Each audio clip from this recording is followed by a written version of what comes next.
Few things are for sure in this life, but this is. If we live for any substantial amount of time, we will encounter grief due to the loss of a loved one. Not something any of us ever want, and we all handle it differently. This podcast is to feature those who have done purposeful and meaningful things through their grief. These people featured on here are normal folks, just like you and me, who were thrust into a place they never wanted to be in their lives. A painful place. As they moved through their pain, they realized that something worthwhile, something for the greater good, could come out of the unthinkable. I'm sure that none of them would ever consider themselves to be a hero, but when I searched the definition of the word hero, I found this: a person who is admired or idolized for courage, outstanding achievements, or noble qualities. And that fit. And so it's my privilege to bring you the remarkable stories of these heroes in grief. Hi, everyone. This is Tom, your host for the Heroes in Grief podcast, and the response has been incredible so far, and I want to thank you for that. It's getting out to people, and they're letting us know that it's helping them, and that is what it's all about. I want to make you aware of a way that you can support this podcast without having to spend 1 cent, and that is through affiliate marketing. I've set up affiliate marketing for online shopping. If you do online shopping, then I have links to all the major retailers, most of them anyways, and I can provide them for you so that when you buy online through those links, you'll help support the podcast through the percentages that we get. It doesn't cost you anything more. You just shop like you regularly would on the sites that you love. It's very easy. All you have to do is shop. And that's it. Just let me know the links to the places that you want to shop at, and I will provide the affiliate links so that you can do it. If you want more information on this, you can go to heroesingrief.com. It takes you to the Linktree page where a video explains it in a little more detail. But you can always email me at tom@heroesingrief.com, and I can answer questions for you. But you can support the podcast that way, and it's very easy, very simple, and it doesn't cost you a cent. Isn't that great? Thank you. Now here's today's episode. Welcome, everybody, to the Heroes in Grief podcast, and it's good to have you with us today. Today we have Kelly Daugherty, and so, did I say it right? You did. Okay. All right, so I want to make sure of that. Kelly has a book out that's called The Grief Experience, and we're going to focus a lot on that today, plus the other things that she does. I have managed to get through almost the whole book in the last couple days here, and I want to tell everybody today that you want to pay attention today, and you do want to get this book. This is, if you're grieving, and then you have a practical resource right here, and we'll talk all about it on how to take care of yourself in your grief. Sometimes when you'll hear these expressions or you hear things out there of, oh, you know, this is how things go, and they never really tell you how to get into it and how to take care of it. And so this is an amazing resource, a book that's just come out, and it's called The Grief Experience. So, Kelly, how are you? You're in near Saratoga, New York. What's the town that you're in? I'm in Boston Spa. Boston Spa, I have. Which is right next to Saratoga. Yeah, I've heard of that, and we're not too far apart. I'm in Niagara Falls, New York, so perhaps we'll get together sometime. That would be fun. And a lot of your people are from your area, too, from the book, right? Yeah, actually 11 of them out of the 25 authors are from the Saratoga region, so it was a lot of fun to be able to get together on a regular basis and work on the book together and promote it together. And we had a really awesome book launch with some local politicians back in March. So that was awesome. Great. Sounds amazing. Well, Kelly, you start off usually with everybody just kind of sharing their grief experience and what brought them into doing the things that they're doing now. So if you wouldn't mind sharing that with us, let's hear about your story. Sure. So when I was 14, my mom died of breast cancer. She had been sick for about 2.5 years. And I was a hot mess, to be completely honest, after she died. She was the caretaker. My dad was the working man, went to work and pretty much let my mom to do all of everything else. And so she was pretty amazing and special. And unfortunately, got sick when I was in 7th grade. And following her death, I was really struggling. And my dad recognized that. And I'm grateful for that. And he basically forced me to go to a grief group at our local hospice on Long Island. And I didn't want to go, but he talked me into it. And I share this because I think this is pretty funny. But I went to an all-girls Catholic high school in Long Island. And so at that point, I was 15. I was boy crazy. And so my dad told me there'd be boys at the group. And so that's what got me to go to the group. Nice. I said I started singing like that, actually. I joined choir, and I said, I don't know, there probably was a good-looking girl in there or something. I don't know. Yeah, there was no boys in my grief group, but he got me to go anyway. Nice trick. And to be honest, that group changed my life. I walked into that room, and for the first time since my mom had died, I didn't feel alone. I met with other girls most of those girls in that group, their fathers had died, but I still, up until that point, I really didn't know anybody who had had a parent die. And so to be able to connect with other girls in such a vulnerable way, and to know that I wasn't alone in my grief, really made a huge difference in my life. And the social worker there, that was amazing. Her name was Rini. And after I did some programs with her, she knew that I wanted to do more. I was like the kind that every time I left a grief group, she gave me a book to read. I wanted to read. I just wanted to understand what I was going through. And so she asked me to start volunteering with the children's programs. And so I did. And she'll tell you still that there were certain boys that even wouldn't come into the room unless I was there. And then I did some grief camps with her. And that's when I knew that this is what I wanted to do with my life. So I went and got my master's in social work. And have been, on and off throughout my career, kind of moved away for a little while from grief, but back into it now and in private practice, focusing on grief and loss. Wow, that's great. I lost my dad when I was 10 and didn't go through anything like that. I didn't have that experience at all. So I just kind of had to work my way through it or whatever. So that's great at that age to be able to have it addressed. That's because probably later on, in things it didn't rear its ugly head, right?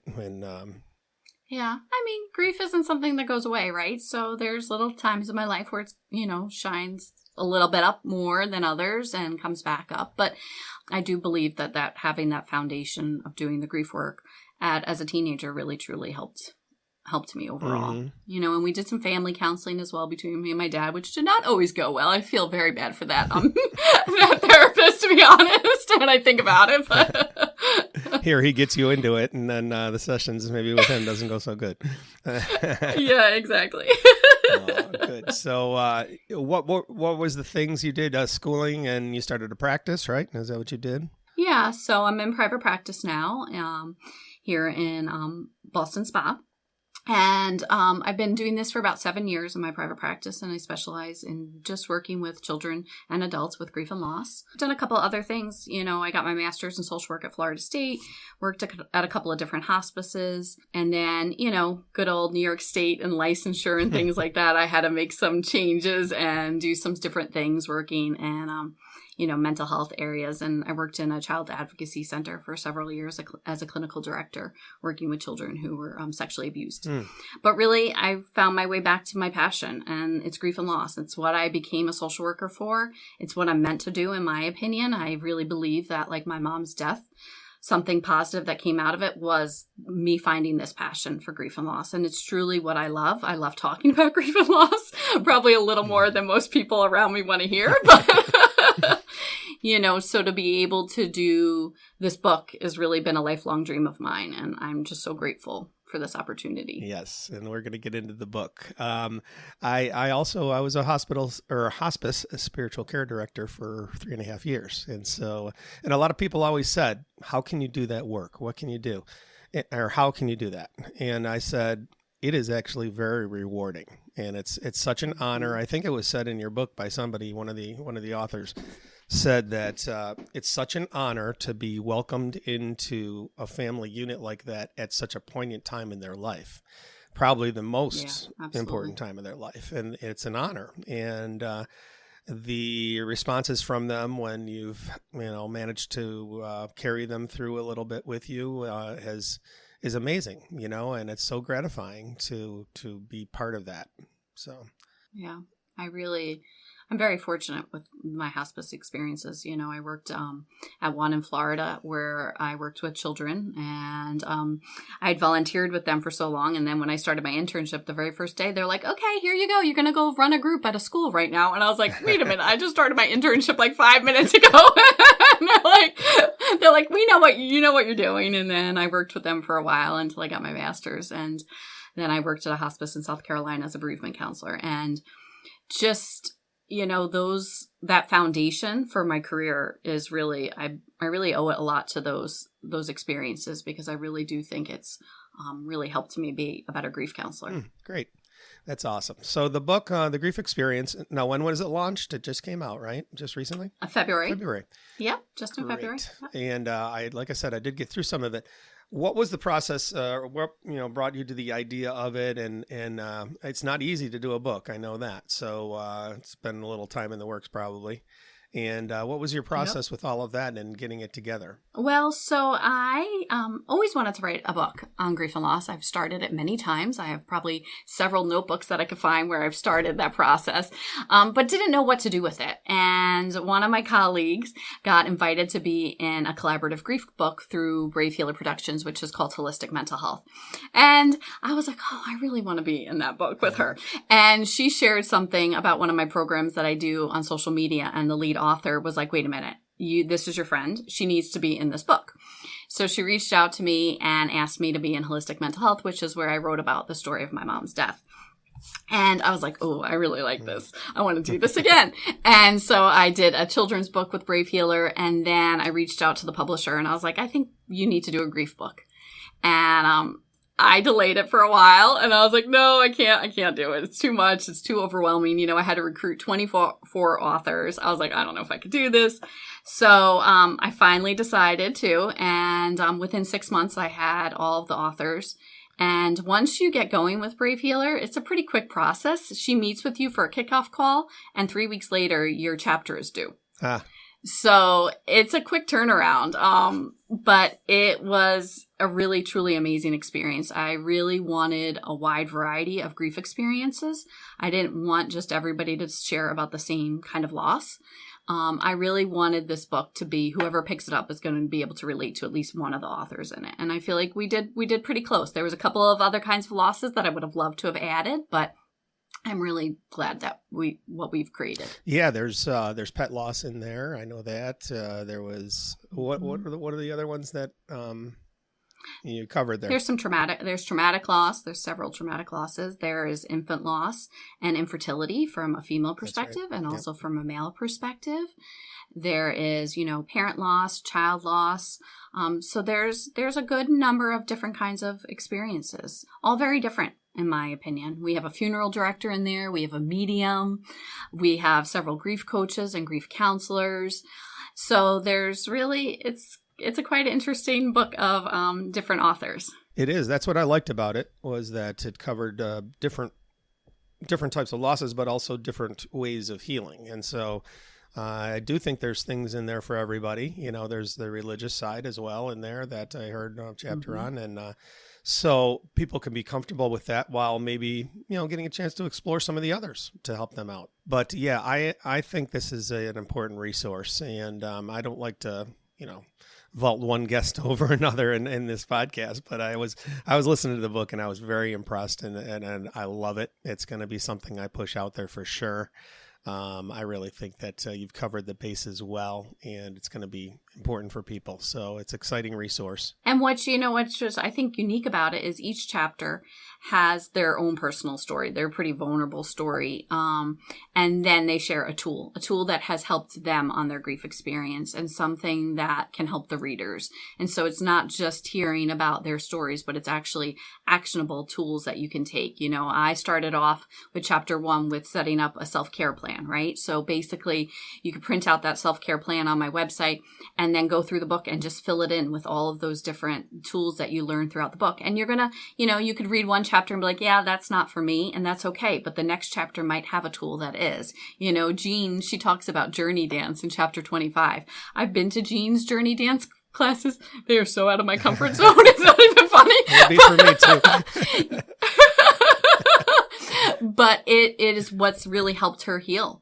And to see her in her element is amazing. And she found out at a Journey Dance training that her child had died by suicide. Oh. And so she actually talks about how her therapist gave her like a prescription to do Journey Dance twice a week, to leave work, to be able to lean into this grief and express herself in this way, and to be able to move through her grief experience, and also to stay connected to her child as well that died. Mm-hmm. Yeah, one of your authors too talked about running. I know I heard that one in there, and she starts people off walking and maybe jogging 5 minutes of it, and then increasing that to getting to the point of running to release that, and that helps a lot too. So things like that out there, it's great. And you have a workbook for this as well. Mm-hmm. Yep. So it goes along with all the tools that we've created in the book. You can print it out, and then that way you can just use the tools, because that's what we want. We want people to be able to feel that they can actually do things with their grief. You know, like you're talking about Lisa Millis, and she wrote about a program that her and I started. It's called Healing Strides. The first hour is a traditional grief group, and the second hour we train for a 5K race. And we actually just had our goal race about 3 weeks ago. It is such an amazing experience to see these women that are grieving and have on their backs who they're running in memory of, and with a picture of their loved one, and to see them cross the finish line. I can get pretty emotional talking about it multiple times. One woman crossed the finish line and burst into tears, and we all burst into tears with her. Just to be able to know when you're grieving how exhausting it is and how physical it is, and to not even want to set a goal for yourself, but to see these women set that goal and to accomplish it and to cross that finish line, it's huge. Mm-hmm. There's really, in my opinion, there's nothing better than that feeling to watch. Yeah, them. That would be wonderful to watch. That would be amazing. That is great.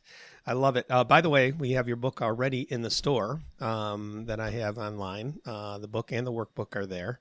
So if you go to heroesandgrief.com, there's a store there on the Linktree site, and you can find the book there for anyone listening. And we'll have a link, of course, in the show notes as well. Yeah, thank you for sending me the copy that you did too as well, because I was listening to the audiobook for the listeners there. Each chapter, then at the end of the chapter, when it gives you the tool to do, the tool to use, then it gives you a website address and the connections for each of the authors on there and everything too. So I wanted those. I'm riding in my car and I'm like, I want to get that site. Wait a minute. So I'd stop it where it was and I'd go back home and they'll look it up or whatever. Yeah, so I wanted those resources, and you sent that to me. I appreciate that so much. And then the workbook is the practical ways to go through those too. And each one actually has, some of them have guided meditations on their site that they guide you to through the book and things like that too. So there's good resources there. So, the experience of writing a book. I mean, the publisher or the editor, whoever, they give you a guideline, right, of what to write about, and then they kind of work it with you. Is that how that goes for the chapters? No, to be honestly, no. Oh. It's basically, she says, this is, you're going to do a story and you're going to do a tool, and it's really up to us. And she'd help with titles and things like that, but 3 weeks in, you turn that chapter in, and she gives back edits, but it's really your chapter. So that's what is so unique about it, I think, is it's not, it's truly written by these people. It's pretty vulnerable. Some of the stories are pretty emotional. Mm-hmm. And I know when I first got it, because I didn't get to read everybody's chapter before the book was kind of put together, which was a little nerve-wracking for me, to be honest. And I sat down on a Saturday morning when we got the first round of edits, and I read it all. And I mean, I cried through so many of those stories, because it is so vulnerable and brave. And, so many of these people are therapists. And as therapists, we don't always share our stories out there. And for them to be able to do this, I know a lot of them after the book was released kind of freaked out a little bit, like, oh my gosh, my whole story's out there now for the world to read. It can be a little scary and overwhelming. And obviously it also brought up a lot of our own grief. Because you like, for me, when I did holistic mental health, I was like, oh, this is a story I talk about all the time, like easy peasy. I started writing it out and I was like a hot mess again. I was like, all this grief came back up and I was like, this is 28 years later. Why is this like grief coming up now? But it just shows like, it's not something you get over. It's something you learn to integrate in your life. But to be able to put it in paper and read it again and kind of remember some of what I went through, it's, So we did a lot of things with the authors where we did Zoom check-ins and things like that just to support each other. We did some breathwork sessions. We just really I wanted to create a community with all of them so they felt supported in this journey, because it can feel pretty overwhelming. And I think Laura DeFranco, our publisher, has called it post-traumatic publication because once you're out there in the world, you're like, oh my gosh. Yeah. Because, a lot of therapists and things, as you're dealing with them, you're kind of wondering they've got it together, all this stuff and everything, and it's like, exactly. I love the personalities do come through for sure, and well written by all of them. So you didn't have to worry there. But yeah, I can imagine what's out there. But no, I can imagine that. That's quite revealing actually, and it's neat because. And you said this too. I was like, well, I don't know if I'm going to be interested in this one as it starts, and then all of a sudden I'm engrossed in it. And, they do get very personal and it's very revealing and it's really touching. It really is. And they they relate their experience very well and what they've experienced. You can feel it as you're going through it with them. And it's amazing. Yeah. So that's great. And I'm going to get in touch with probably all the people in the book and try to connect with them online and things. It's amazing. Yeah. So what's kind of gone on? You did a book release there locally and things, right? And so what else has been going on with it getting out there? Has it been... It's been a little different. We did a big launch party, which was huge, which was way bigger than I anticipated. It was actually pretty amazing. It was probably one of the best nights of my life, to be honest. We were all glowing and just beaming afterwards. It was just the next morning, several of us work in the same office and we all came in. We're like, oh my gosh, we were still buzzing from it. It was so amazing. But we've done a couple of book signings. Actually, this coming Wednesday, we are presenting at our local hospice to some of the volunteers to sharing the book. We're doing a program at Saratoga Springs Library in the fall, just being able to get out the word, get people talking about grief, because I don't think we do a good enough job with it in our society. We want to avoid it because it's hard. And so the more that we can have these conversations and talk about it and give people a space to share their stories as well, I think it's really, that's what it's all about, is just to be able to help people. Mm-hmm.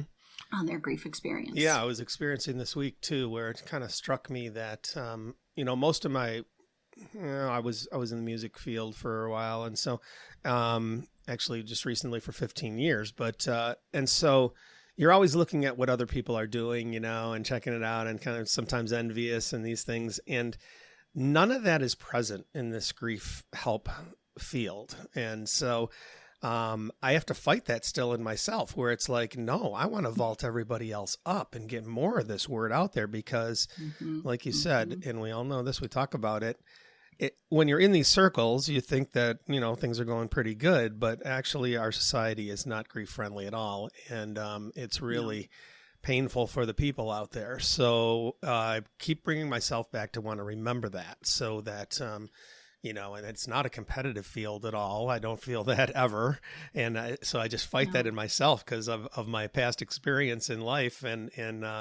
But no, I want to help everybody get their things out there. And, I've received recently too on LinkedIn, I'm making a lot of connections on there and everybody's like, thank you for your work. Thank you for your work. Thank you for the work.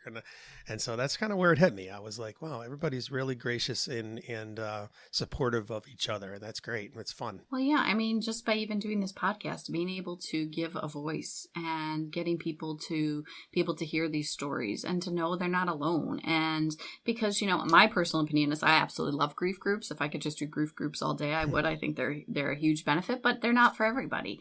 And so for somebody to be able to listen to a podcast and to learn something, I think we just need to do a better job. And like you said, it isn't competitive because there's not enough of us, to be honest. We need a lot more. I mean, locally in our area, there's only a handful of counselors that I would truly refer to for grief counseling. Yep. And I'm usually full. So I'm turning people away, several people on a weekly basis for individual counseling because there's just not enough of us. There's not enough grief-informed therapists out there. that know how to truly sit with a grieving person and to hold that space and to guide them. Yes, very important for people. We bring this up a lot in the podcast that not all counselors are grief trained. Exactly. You need to search that out a little bit or you're going to be disappointed and it could hurt you in the long run, as you're trying to heal. So it's important to look at that. I experienced that myself where the counselor I was talking to, I could tell, did not know the type of things that I already knew. So that was a little strange. Exactly. But then we need to get that out there more and help that's what you said in your blurb about this, actually. This is for the therapists, for the school people and everything else, right? You really want to put it toward the teachers and those people, right? Absolutely. I started Center for Informed Grief, which is separate from my clinical license and private practice, because I just really want to be able to educate therapists and school personnel to become more grief informed, because we know 1 in 12 children are going to have a parent or a sibling die by the time they're 18 years old. And so these people that are on the, working with these kids one-on-one every single day need to know how to best support these kids. I had some experiences that I wrote about in the introduction of the book. Shouldn't have happened with my school. And it obviously all these years later, I can still remember it pretty detailed and vividly and how hurtful it was. The more that I can get out and educate these people and therapists, I want there to be more grief-informed therapists. I want to be able to have a long list of therapists to be able to refer to, because the reality is it isn't a competition. There's so many grieving individuals out there that I'm always going to have a full caseload. And even if I had 10 other therapists to refer to, they would still have full caseloads too. People need the support. And right now with mental health in our society, and there isn't enough resources that are out there. And I always joke around and say that finding a therapist is like finding a bathing suit for a woman. Sometimes the first one we try on fits perfectly and we can go with them, but sometimes we have to keep trying them on until we find the right fit. And like you said, you were with a therapist that wasn't the right fit for you. And you knew that you needed to find somebody else that was more grief informed. And I think that's a lot of people will say, well, I'll just stay with them. It's better than nothing. No, find somebody that can truly help you. Yes. And you're in control of that. You need to take the bull by the horns and say, it's okay to say, no, this is not working and I need to move on. And, don't worry about that. Exactly. They'll have another client. So don't worry about that. Exactly. But, I agree with you so much. And it's just that people don't know that. They don't understand that. And so it's important for them to realize that out there and don't get frustrated if it doesn't work the first time or whatever. Keep seeking it out. Mm-hmm. And I do agree with you so much too that, like Judy, my fiance, she's not she went to the therapist, but she's not like an online grief group person like I am. I love those things. I thrive on them. And she's not. And so, you try to find the other resources that fit the person. And it's okay to be that way about it. So, yeah, that is great. I love it that I think I had somebody else too just recently tell me that there's a guy writing a book for police officers and, to share experiences so that they are better grief informed because they run into those cases too. And of course, schools and teachers are so important because you're going to have children in there. They make them get back into school so quick. Workplaces, how about that? They give you 3 or 7 days off and they figure you're going to come back and be right, and that's not the way it goes. Yeah. Absolutely not. Yeah. So, and I just actually met with a local workplace a few weeks ago. One of their staff members died. He had worked there for several years, like 15 years. And so many of them, it becomes like a family when you work with somebody like that. Sure. And I was really impressed that they brought me in to kind of do a ritual with them and to process. But it's not just a one-time thing. Yeah. They're going to need some ongoing support as well. And so it's just, we just need to make sure that people know that there are resources out there. Yeah. That there are things, like you said, whether it's online, whether it's in person, whether it's individual counseling, group counseling, for kids' grief camps. I volunteered at a children's grief camp. There's so many resources out there. But I think a lot of people don't realize, like even the social workers that I'll go and train, they'll be like, I've never heard of Cindy's Comfort Camp. And I'm like, really? Like, it's been around for 20 years, like in this community. Wow. Yeah. Yeah. That's, and there's so many places to hit to help, like you said, social workers. I have a good friend who's a social worker that I worked with at Hospice, and she's, given me resources when I experience my situation as well. And so, there's those people. There's so many people you can touch and educate out there. And like you said, it's ongoing. The corporations need to realize that it's going to be forever for this person.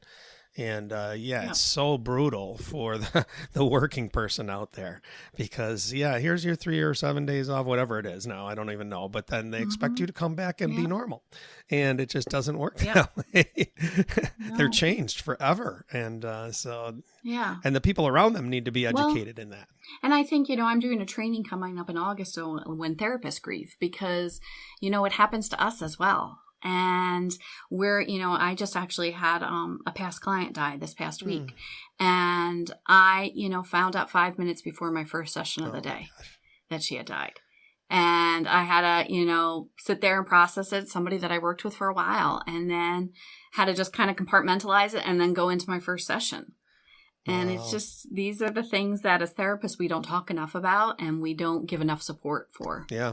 There's a chapter in the book about somebody losing their client, right? Exactly. Yeah. Yep. Oh, wow. Yeah, there's so many things that people just don't think about. And, you've got avenues with this, I think, that are never ending. You could be very busy with this. Yes, definitely. I do stay very busy. Because I think I got a marketing mind, so I started thinking right away when you talked about, the clinical field or the teachers, the therapist, whatever. But there's so many people you can touch with this and then get out there. And so, exactly. I'll talk to you later. Yeah. I could run with it, but that's great. So what else? What's in the works? What are you thinking about now? Well, I would love, I don't know if my husband would agree with me doing this, but to be honest, but I would love to do a collaborative children's grief book at some point because there's a lot of great children's grief books out there, and I've written a couple of chapters in a couple of the Brave Kids books. Brave Kids Volume 1 and 2, I did a chapter in grief and loss for kids, but I would love to see a whole collaborative book on maybe the grief experience for kids. So that's something that down the works. And obviously I want to continue. I love doing training for therapists and grief coaches. So I've partnered with a group practice on Long Island where she's able to provide continuing education hours, which is huge for therapists. So I've been doing some trainings for her. I have one actually this coming Thursday and then one in August and one in October. So I'm staying busy with that. I really do enjoy that a lot.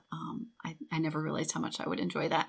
But just continuing my groups, my Healing Strides program with Lisa Millis, we are in trademarking that program and hopefully being able to get that. We're doing some research right now with Empire State University to look at pre and post test scores and to show the benefits of combining that grief group with that walk-run therapy. Hopefully being able to get that out, at some grief conferences nationally and to get published. So those are some of the goals, a lot. Yeah, but just a few things. Yeah. No, that's great. Really get this out to a lot of people in the field, and that's a great thing. So, and the children's book is so needed too. I see a lot about the children's books, and there's scattered resources out there, and so it'd be nice to have that all come together as the grief experience for kids. That's I like that. That's powerful. Yeah, I do too. Yeah, that's good. It's a lot of work. That's why I said I'm not sure my husband would be. Oh, well. I might need to give it a little bit of time. Yeah. Yep. So did it consume you completely when you were in it? You were in it? Yeah. Oh, yep. Yep. Yeah. I like it. Oh, man. Yeah. I could see, you hitting the road here with conferences and stuff like that, getting this out there because... Do you do virtual training as well? Yeah. Do you? Mm-hmm. Yeah, I was thinking that's an open door right there too, to work with people. Yeah. That's great. So your website, what's all on your website covering the things that you do? Well, so there's Greater Life Grief Counseling, which is my private practice in Malta. And that's glgrief.com. And then I have Center for Informed Grief, which is my really my push to train therapists and school personnel to be more grief informed. And so that's where some of my training information is. My Linktree has a bunch of my resources as well, Kelly Daugherty. And there's all of my social media. I have way too many social media pages, I feel like, for all of my different avenues. But so you can find me pretty much probably anywhere. Yes, and we'll have all those links, of course, in the show notes, as we say all the time. Everything will be there. The book link will be available and everything too, for sure. So I want you all to check it out. Kelly, thank you so much. This is amazing, and I'm amazed every week at the people I have on this podcast and what you're doing. It is so needed and helping the grief community, and this especially. I'm gonna probably connect with you on some avenues for this and things too. So looking forward to that for sure, and I'm glad we made our connection. Thank you for coming on at short notice. But absolutely. Thank you so much for having me. Yeah, absolutely. And thank you for letting me share about the grief experience and for what you're doing to help really to make our society more grief informed as a whole. So thank you. That's the hope. Thank you as well. And this is a question I asked all the guests is, as you've gone through your experience and you notice these things that you learn about the grief community or what you're doing, sometimes these important things stick out that you think that are something that isn't being hit on enough or something like that, or just something that sticks out to you that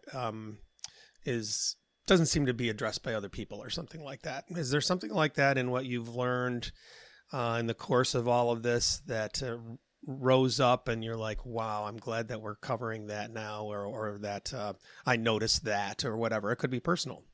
For that matter. I mean, there's so many different avenues I could go down. I always get on my soapbox about like how the 5 stages are outdated and we shouldn't be talking about them anymore. I think that we need to do a better job of educating our kids about grief and loss so they know how to support their friends. And so know how to be able to deal with grief when it comes up. I think that really, I would love to see more education in schools at an earlier age talking about grief and loss in, age appropriate ways, appropriate. I trained some health teachers a couple of years ago about updating their curriculum because they are using outdated things and it's just not helpful. So I can totally get on a soapbox about that. But I think, with grief, it's just finding what works for you. I think self-compassion is a big thing. We need to really think about what would we say to a best friend and give ourselves that same advice, because grief can be really hard and we can be really hard on ourselves when we're grieving and beat ourselves up and get caught up in those coulda, woulda, shouldas. And so bringing ourselves back to that self-compassion and being kind to ourselves is really going to help us navigate this very difficult journey. Yeah.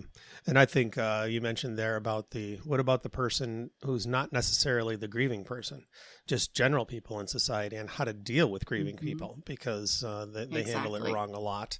And they could be all educated on that. And it should be part of, I agree with you. I think it should be part of upbringing and, molding of a person. This is how you care for somebody. And it's simple. And like you said, it's compassion and it's love and it's, caring for people. That's all it is. And so you would address them the way that you would want to be addressed. And it's simple. It's very simple. It's just kind of shunned in our society, and that stinks. So, yeah. Awesome. Thank you. Thank you, Kelly. It's going to take a lot of processing of this one, I think, for me. I love it. And I love to, I sit there and it's like, wow, you start thinking about things as you go through it and the book and everything. So it's exciting. I'm going to go through again because I kind of rushing through it. But I'm going to gnaw on this a little bit. So thank you for what you've done. It is amazing. And Thank you. Looking forward to getting it out there. So Kelly, we'll touch base, I'm sure, and have a great day today. And, we'll look forward to all the exciting things coming up with the grief experience and Kelly Daugherty. Why do I have a hard time with that? It doesn't make any sense. Everybody does. Don't worry. Daugherty. There it is. Yes. So sorry about that. But thanks again. And we'll get it right out there and let's see what people say. All right. Thanks, Kelly. All right. Thank you, Tom. Thank you for listening to the Heroes in Grief podcast. If you'd like access to any of the links that we discussed in today's show, you can find them in the show notes. There's also a link there to support the podcast if you care to. And there is an email link for me there. I'd love to hear from you and your ideas about the show or what you thought about the show. You really can help out this podcast to get to more people if you subscribe, rate, or review it in whichever way your platform provides. Each week, Heroes in Grief is released on Sunday, so look for new episodes there. Thank you again for listening to Heroes in Grief.